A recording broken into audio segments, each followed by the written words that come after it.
شمالی علاقے کی برف پوش حدود میں داخل ہوتے ہی انہیں یوں لگا جیسے وہ قطب شمالی پہنچ گئے ہوں۔ یوں تو انہیں پہلے ہی سے اس پہاڑی علاقے کی ٹھٹھرا دینے والی سردی کا اندازہ تھا، لیکن جانے کیوں اب ان دونوں کی ٹھنڈ کا کچھ زیادہ ہی احساس ہو رہا تھا۔ حالانکہ دونوں اپنی ٹویوٹا کار کے اندر موجود تھے، جو سیکنڈ ہینڈ صحیح لیکن اس کے اندر ہیٹر موجود تھا۔ پھر دوسرے ان دونوں نے موسم اور علاقے کی مناسبت سے گرم لباس بھی پہنے ہوئے تھے۔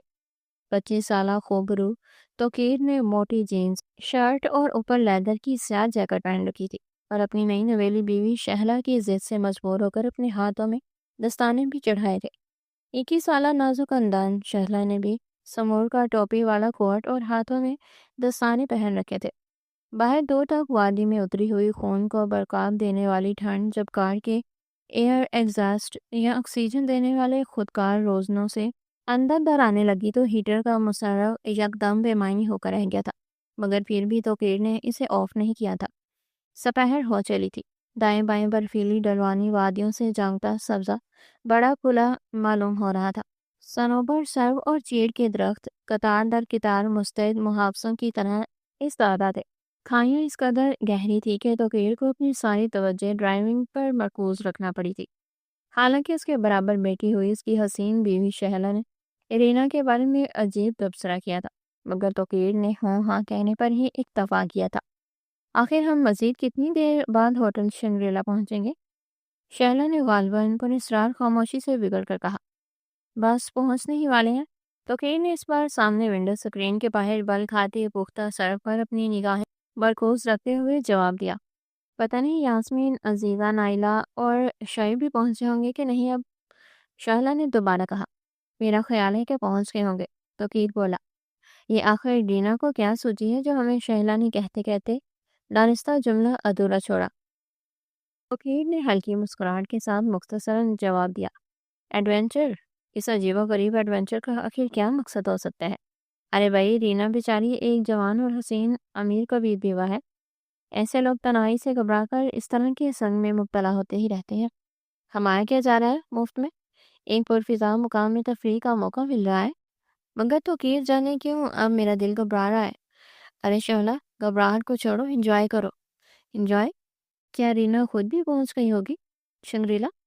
اچانک چڑھائی شروع ہو گئی اور توقیر کار کا گیئر بدلنے لگا۔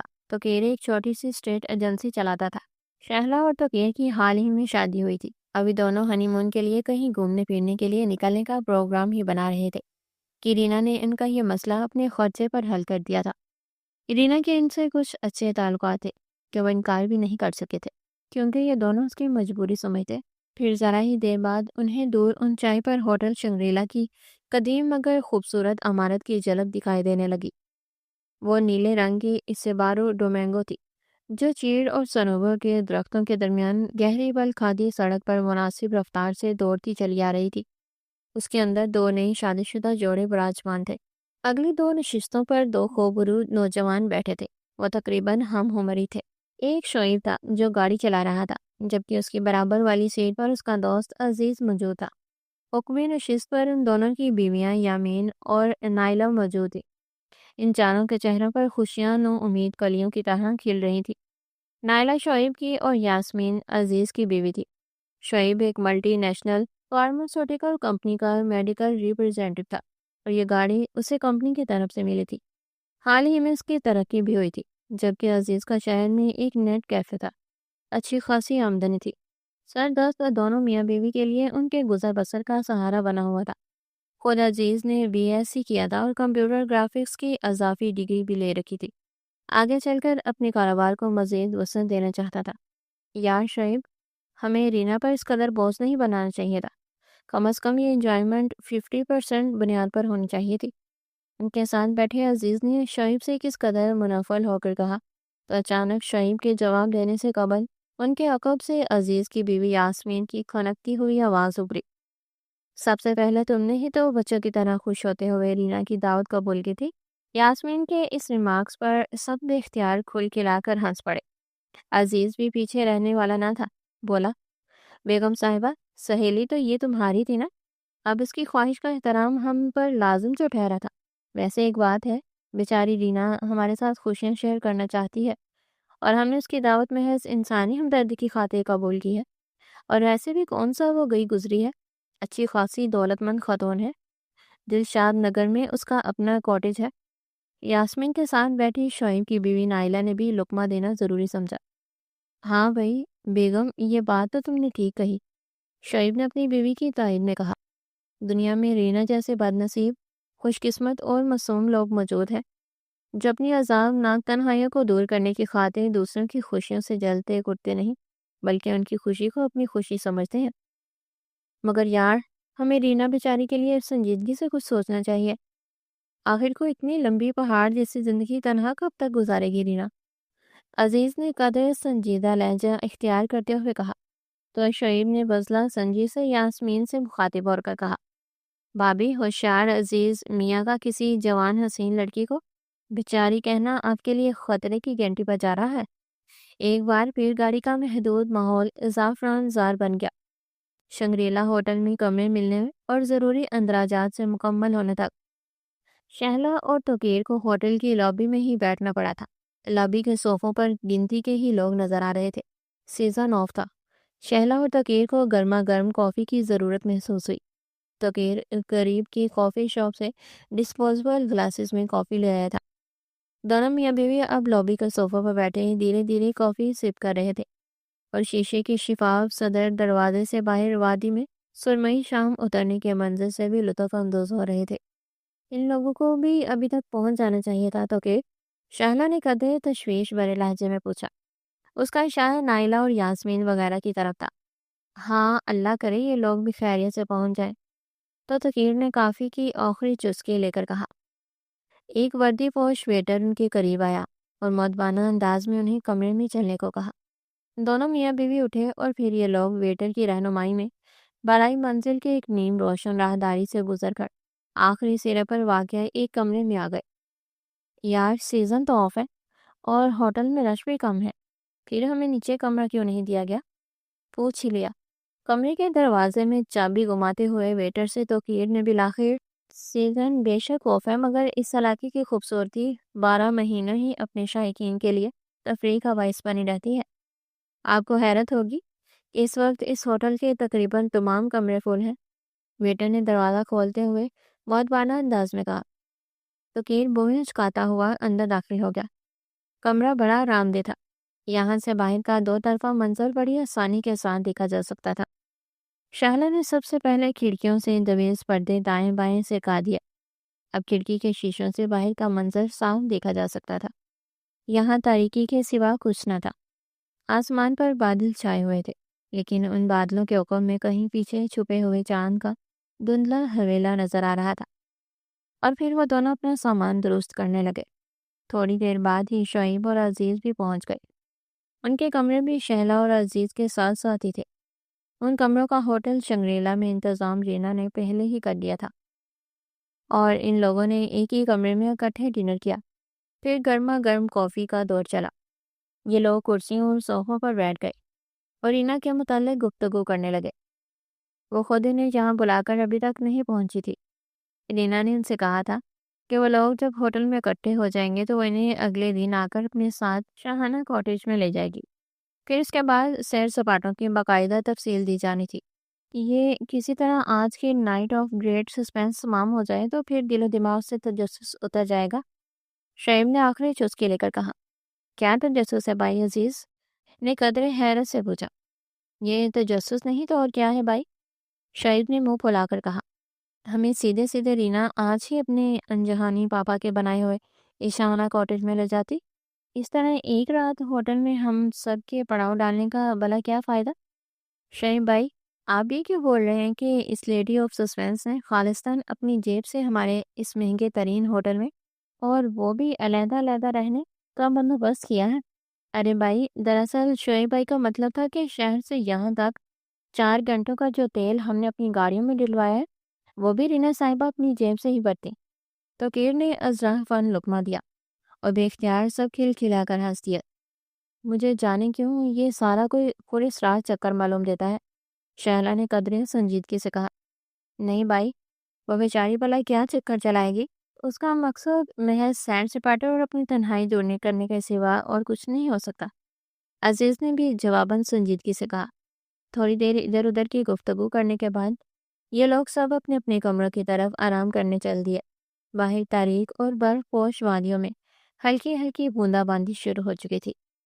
اگلے دن علی صبح ایک 70 سالہ بوڑھا انہیں لینے کے لیے ہوٹل شنگریلا آ پہنچا۔ یہ ایک دبلا پتلا شخص تھا، چہرہ جھریوں بھرا لمبوترا تھا، آنکھیں اس کی چھوٹی تھی۔ اس کا نام نارنگ تھا۔ اس کا تعلق ایک دور افتادہ کلاش نامی قبیلے سے تھا۔ بقول رینا اس کے پاپا کے دور کا وفادار اور بااعتماد خدمت گزار تھا۔ یہ لوگ سب اس کے ہمراہ کاٹیج کی طرف روانہ ہو گئے۔ انہیں حیرت تھی کہ رینا انہیں لینے خود کیوں نہیں آئی تھی۔ بوڑھے نارنگ سے انہوں نے رینا کے بارے میں پوچھا ہی تھا کہ انہیں لینے کیوں نہیں آئی، تو نارنگ نے عجیب سے لہجے میں کہا تھا، میڈم ابھی شہر سے نہیں پہنچ پائی ہے، البتہ انہوں نے فون پر مجھے آپ لوگوں کو ریسیو کرنے کی ہدایت کی تھی۔ یہ لوگ معتجب ہوئے مگر خاموش رہے۔ دونوں گاڑیاں آگے پیچھے بل کھاتی پختہ سڑک پر مناسب رفتار سے دوڑی جا رہی تھی۔ دن بھر ہونے والی بوندا باندی سے آس پاس کا ماحول دھل کر نکھر گیا تھا۔ البتہ چیڑ اور دیودار کے پیڑوں اور سرسبز امرگزاروں پر برف نک رہی تاج کی طرح صبح کی ہلکی ہلکی دھوپ میں چمک رہی تھی۔ موسم بڑا خوشگوار تھا۔ آسمان پر اگرچہ اب بھی بادلوں کے ٹکڑے تیرتے نظر آ رہے تھے، مگر ابھی ان کے برسنے کے آثار نظر نہیں آ رہے تھے۔ کوئی لگ بھگ 1.5 گھنٹے کے بعد نارنگ کے اشارے پر گاڑیوں کو پختہ سڑک سے نیچے ڈلوانی وادی کی ایک ذیلی سڑک پر اتارا گیا۔ یہ سڑک نما ایک ناپختہ راستہ تھا۔ یہاں سے مزید نصف گھنٹے کی ڈرائیونگ کے بعد ان کا عمودی سفر شروع ہوا، جو بالآخر چند کلومیٹر تک محیط رہنے کے بعد بلندی پر دیودار اور صنوبر کے درختوں کے جھنڈ میں گرے ہوئے ایک خوبصورت مگر قدیم طرز کے چوبی کاٹیج کے سامنے اختتام پذیر ہوا۔ بقول نارنگ پختہ سڑک سے یہ کچھ راستہ بالخصوص کاٹیج تک رینا کے انجہانی پاپا نے ہی بنوایا تھا۔ وہ نمبر کے بہت بڑے ٹھیکیدار تھے۔ یہ لوگ پھٹی پھٹی آنکھوں سے اس خوبصورت اور سحر انگیز کاٹیج کو تکتے ہوئے گاڑیوں سے نیچے اترے۔ یوں لگ رہا تھا جیسے کسی مصور نے بہت ہی خوبصورت مناظر کے درمیان یہ کاٹیج پینٹ کیا ہو۔ اب تک انہوں نے ایسا خوبصورت کاٹیج صرف تصاویر میں ہی دیکھا تھا۔ کاٹیج 3 اطراف سے صنوبر اور دیودار سے گھرا ہوا تھا۔ کاٹیج کے گرد ایک خاندار باڑ کا احاطہ تھا جس کا بیرونی گیٹ کھلا ہوا تھا۔ یہ کاٹیج زمین سے لگ بھگ 4-5 فٹ اونچا تھا۔ اس کی چھت ڈلوانی تھی اور دریچے محرابی تھے جس پر ڈیزائن دار چوبی چھ بھی بنے ہوئے تھے۔ رنگ مٹیلا تھا مگر گزشتہ شب میں ہونے والی برسات سے دھل کر نکھر گیا تھا۔ ایک چمنی بھی نظر آ رہی تھی جس سے دھوئیں کی لکیر فضا میں بلند ہو رہی تھی۔ وہ سب لوگ اس بات سے بے خبر تھے کہ ان کے عقب میں قریب ہی کھڑا نارنگ ان سب کے چہروں کا باری باری جائزہ لے رہا ہے، اور اس کی چھوٹی تیز آنکھوں میں بڑی پراسرار چمک ہلکولی رہ رہی تھی۔ یہ سب لوگ نارنگ کے ساتھ اندر داخل ہوئے۔ اندر سے کاٹیج کی تزئین اور آرائش دیکھ کر انہیں بڑی فرحت اور تازگی کا احساس ہوا۔ اس کاٹیج میں ایک بلند چھت والی طویل نشست گاہ تھی اور دائیں بائیں 2 نسبتاً چھوٹے کمروں کے دروازے ملحقہ تھے۔ اس طرح بالائی منزل میں بھی 3 کمرے تھے۔ ان سب کی رہائش بالائی منزل کے الگ الگ کمروں میں تھی۔ چنانچہ یہ لوگ اپنے ساز و سامان کے ساتھ بالائی منزل پر آ گئے۔ ہر شے سے بڑی نفاست جھلکتی تھی۔ تینوں جوڑے اپنے اپنے کمروں میں جا کر فروخت ہو گئے۔ شہلا اور تقیر اپنے کمرے میں آ کر سیٹنگ کرنے لگے۔ شہلا نے کھڑکی سے دویز پردے ہٹائے اور شیشے کی بند کھڑکی سے دیودار اور صنوبر کے درختوں کا عقب تھا۔ برف پوش پہاڑیوں کا بڑا دل فریب منظر دکھائی دیا۔ نیچے شفاف جھیل تھی۔ ایک گلیشیئر بھی پہاڑی وادیوں سے اٹکا ہوا نظر آ رہا تھا جس کا ایک برفیلا سرا جھیل کے اوپر جھکا ہوا تھا۔ اس قدر حسین منظر کو جانے کتنی ہی دیر تک شہلا عالم محویت میں دیکھتی رہی۔ پھر تھوڑی دیر بعد یہ سب لوگ نیچے والے گیسٹ روم میں جمع ہو گئے۔ ان سب کو بے چینی سے رینا کا انتظار تھا۔ اس بارے میں وہ نہ جانے کتنی ہی بار نارنگ سے پوچھ چکے تھے۔ وہ بھی بڑی تندہی کے ساتھ ان کی خدمت میں لگا ہوا تھا اور بس توڑ انہیں میڈم کے جلد پہنچنے کے بڑی دلجمی کے ساتھ اطلاع دیے جا رہا تھا۔ ناشتہ کرنے کے بعد ان سب نے سوچا کہ رینا کے آنے تک آس پاس کی وادی کی سیر کر لی جائے۔ ان کے اس ارادے پر جانے کیوں نارنگ بے چین سا نظر آنے لگا مگر کچھ بولا نہیں۔ ان لوگوں نے اسے اپنے ساتھ لے جانے چاہا تو وہ قدرے متذبذب سا ہوا، پھر نیم دلی سے اس نے سر ہلا دیا۔ پھر یہ لوگ ان سب کے ساتھ ہو لیے۔ آسمان پر پھر بادل چھانے لگے تھے اور کانٹدار یخ بستہ ہوا سے پتہ چلتا تھا کہ آج رات برف باری ضرور ہوگی۔ ایک موقع پر شہلا اور توقیر اپنی ہی دن میں گھومتے گھومتے گروپ سے بچھڑ گئے۔ ہوش انہیں اس وقت آیا جب اچانک تیز موسلادھار بارش شروع ہو گئی۔ ان دونوں کا ماتھا ٹھنکا۔ وہ دونوں بارش سے بچتے بچاتے ایک پہاڑی چھجے کے نیچے آ گئے۔ پوری وادی میں بادلوں کی وجہ سے اندھیرا پھیل گیا تھا۔ توقیر اب کیا ہوگا؟ ہم کاٹیج تک کیسے پہنچیں گے؟ شہلا نے سردی سے کپ کپاتے ہوئے پرتشویش لہجے میں پوچھا۔ توقیر خود پریشان نظر آ رہا تھا، تاہم وہ ازرا تفشی بولا، اب بارش رکنے کا انتظار کرنا پڑے گا۔ مگر توقیر بارش کے تو رکنے کے آثار نظر نہیں آتے، آخر کتنی دیر ہمیں یہاں رکنا پڑے گا؟ شہلا نے پریشانی سے کہا۔ توقیر کو جواب دینے کی بجائے اپنی جیکٹ کی جیب میں دونوں ہاتھ ڈالے متفکرانہ نظروں سے گرد و پیش کا جائزہ لینے لگا۔ بارش متواتر جاری تھی، اس کا زور اب بھی نہیں ٹوٹا تھا۔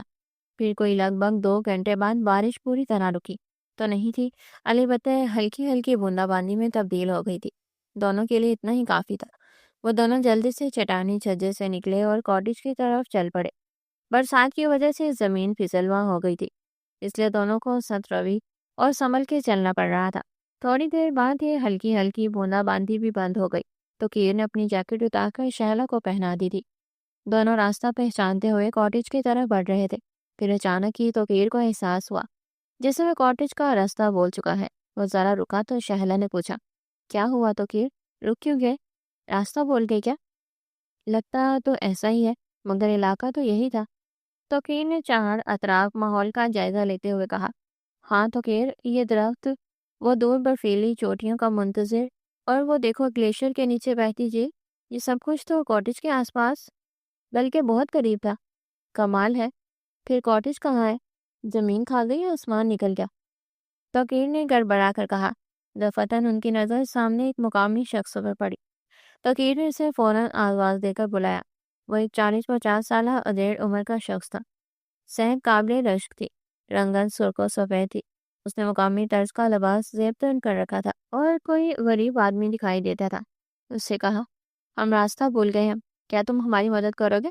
توقیر نے شائستگی سے پوچھا۔ ہاں صاحب، کدھر جانا ہے؟ وہ پہاڑی شخص فرار دلی سے بولا۔ توقیر نے اسے کاٹیج کا محل وقوع بتاتے ہوئے سے پوچھا تو اس پہاڑی شخص کے چہرے پر چند لمحے کے لیے حیرت امیز تاثرات قائم رہے۔ پھر وہ نفی میں سر ہلاتے ہوئے بولا، ایسا تو کوئی کاٹیج یہاں دور نزدیک بھی کبھی دیکھنے میں نہیں آیا۔ کیا؟ یہ کیسے ہو سکتا ہے؟ بیک وقت ان دونوں کے منہ سے نکلا۔ ہاں جی، بھلا میں جھوٹ بول رہا ہوں کیا؟ پہاڑی شخص نے پورا اعتماد لہجے میں کہا۔ ارے بھائی، کیا کہہ رہے ہو تم؟ آج ہم صبح اس کاٹیج میں موجود تھے، وہاں ہم نے ناشتہ کیا، ہمارے ساتھ اور بھی کئی ساتھی تھے۔ ہم باہر گھومنے نکلے تو راستہ بٹل گئے، اور آپ کہہ رہے ہو کہ یہاں دور نزدیک ایسے کسی کاٹیج کا سرے سے وجود ہی نہیں ہے؟ توقیر نے کہا تو وہ پہاڑی ادھیڑ عمر شخص ایک لمحے کو الجھن امیز سوچ میں مبتلا نظر آنے لگا۔ پھر توقیر کی طرف دیکھ کر پوچھا، سیم ایک بات بتاؤ، اس کاٹیج میں اور کون تھا؟ میرا مطلب ہے آپ لوگوں کے علاوہ کوئی خدمت گار یا چوکی دار؟ بتایا، ہاں ایک خدمت گار تھا، اس کا نام نارنگ ہے، توقیر نے بتایا۔ اس نے نارنگ کا نام سن کر اس پہاڑی شخص کو حیرت کا شدید جھٹکا لگا، اور وہ توقیر کے چہرے کی طرف یوں دیکھنے لگا جیسے وہ کسی اور ہی سیارے کی مخلوق ہو۔ کیوں بھائی، کیا ہوا؟ تم چونک کیوں گئے؟ توقیر نے پوچھا۔ صاحب، کیا آپ کو پورا یقین ہے کہ آپ نارنگ آپ کے ساتھ اس کاٹیج میں موجود تھا؟ ہاں بھائی، ابھی چند گھنٹے پہلے ہی کیا بات ہے، خود ہمیں ہوٹل شنگریلا سے ادھر لے کر آیا تھا۔ صاحب، نارنگ کا ذرا حلیہ بتانا۔ توقیر نے اسے نارنگ کا حلیہ سمجھایا تو پہاڑی شخص چونک کر زیر لب بڑبڑایا۔ حلیہ تو وہی ہے۔ کیا ہوا بھائی، ہمیں کچھ بھی بتاؤ، یہ سارا چکر کیا ہے؟ توقیر نے دن جلا کر پوچھا۔ دیکھو صاحب، مجھے اس وادی میں رہتے ہوئے 40 سال ہو گئے ہیں، اس نے کہنا شروع کیا۔ جب میں نے ہوش سنبھالا تو میں نے ادھر وادی میں ایک کاٹیج دیکھا تھا جو ایک لکڑی کے ٹھیکیدار نے اپنی پسند سے بنوایا تھا۔